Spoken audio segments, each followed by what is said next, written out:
Nasaksakan nila. So, Knut Morris Pratt algorithm. Nakasaksak sa ibabaw yung ginawa yun. Yung babaw. So, ito yung panibagong search algorithm na natutunan natin dahil merong bago na ito yung mga search na aside from that, yun yung KMP algorithm. Pero may matches, no? Minamatch yung word W at saka word I. So, yun yung mga natutunan natin bago. May tulo. Nakita mo yan, no? Yung ganyan yan, no? Yan, no? Yung mga ganun. Hindi ko alam kasi yung mga alam. Mahirap kasi kung magpagawa ng buong bahay. Unti-unti lang, magastos. Yun nga lang bubong ko, pagpagawa ko. So, ito yung mga instances niya. Magbigay na lang tayo ng at least 2. Pero yun ang instances niya.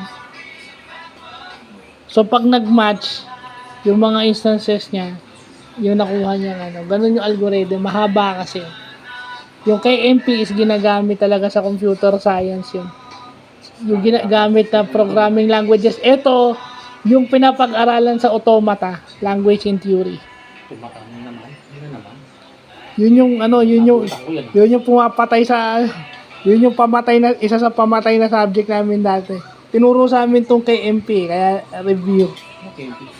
KMP algorithm. No. Kain ka So, na, yun ha? lang po.